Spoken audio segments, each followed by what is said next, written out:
Nitte educational ಟ್ರಸ್ಟ್ನ ಅಂಗವಾದ Nitte doctor Shankara Adyanthaya ಸ್ಮಾರಕ ಪದವಿ ಪೂರ್ವ ಕಾಲೇಜಿನ 21ನೇ ವಾರ್ಷಿಕ ದಿನಾಚರಣೆಯ ಉದ್ಘಾಟನಾ ಕಾರ್ಯಕ್ರಮ ನಡೆಯಿತು. ಕರ್ನಾಟಕ ಲೋಕಾಯುಕ್ತ ಜಸ್ಟಿಸ್ ಪರೋಡಿ ವಿಶ್ವನಾಥ್ ಶೆಟ್ಟಿ ಅವರು ದೀಪ ಬೆಳಗಿಸುವ ಮೂಲಕ ಕಾರ್ಯಕ್ರಮವನ್ನು ಉದ್ಘಾಟಿಸಿದರು.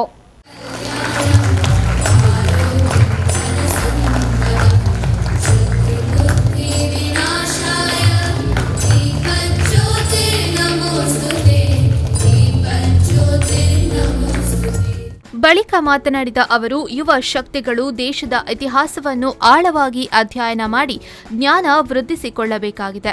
ವಿದ್ಯಾರ್ಥಿಗಳು ಕಠಿಣ ಪರಿಶ್ರಮದಿಂದ ಉತ್ತಮ ಭವಿಷ್ಯ ಕಟ್ಟಿಕೊಳ್ಳಬೇಕು. ಯಾಕೆಂದರೆ ಮುಂದೊಂದು ದಿನ ಅದರಿಂದ ಯಶಸ್ಸು ಖಂಡಿತವಾಗಿ ಲಭಿಸುತ್ತೆ. ಸಾಮಾಜಿಕ ವ್ಯವಸ್ಥೆಯಲ್ಲಿ ಹೆಣ್ಣು ಗಂಡು ಲಿಂಗ ತಾರತಮ್ಯವಿಲ್ಲದೆ ಎಲ್ಲ ಕ್ಷೇತ್ರಗಳಲ್ಲೂ ಸಮಾನ ಸಾಧನೆಗಳು ನಡೆಯುತ್ತಿವೆ ಎಂದರು.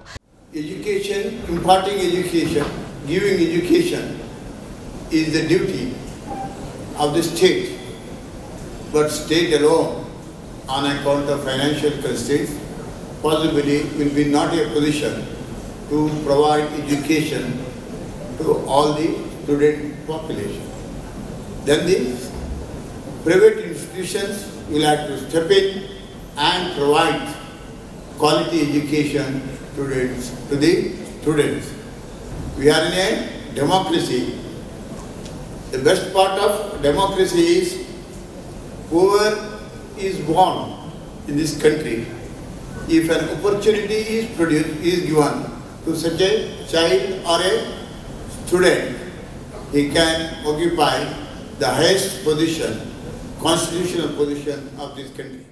ಈ ಸಂದರ್ಭ ನಿಟ್ಟೆ ಪರಿಗಣಿಸಲ್ಪಟ್ಟ ವಿಶ್ವವಿದ್ಯಾಲಯದ ಕುಲಪತಿ doctor Satish Kumar Bhandari, college vice principal Annapurna Naik, college principal doctor Naveen Shetty, ಉಪನ್ಯಾಸಕಿ ನಳಿನಿ ಶೆಟ್ಟಿ, ವಿದ್ಯಾರ್ಥಿ ಸಂಘದ ಅಧ್ಯಕ್ಷ ರಾಜೇಶ್ ಶೆಟ್ಟಿ ಹಾಗೂ ಕಾರ್ಯದರ್ಶಿ ಚೈತ್ರಾ ಪ್ರಭು, ದಿವ್ಯಾ ಶೆಟ್ಟಿ, ಉಪನ್ಯಾಸಕಿ ಮೀರಾ, ಸಂಗೀತಾ ಶೆಟ್ಟಿ, ವೀಣಾ ಉಳ್ಳಾಲ್, ಸುಮನ್, ಶಕುಂತಲಾ ಶೆಟ್ಟಿ ಇನ್ನಿತರರು ಉಪಸ್ಥಿತರಿದ್ದರು.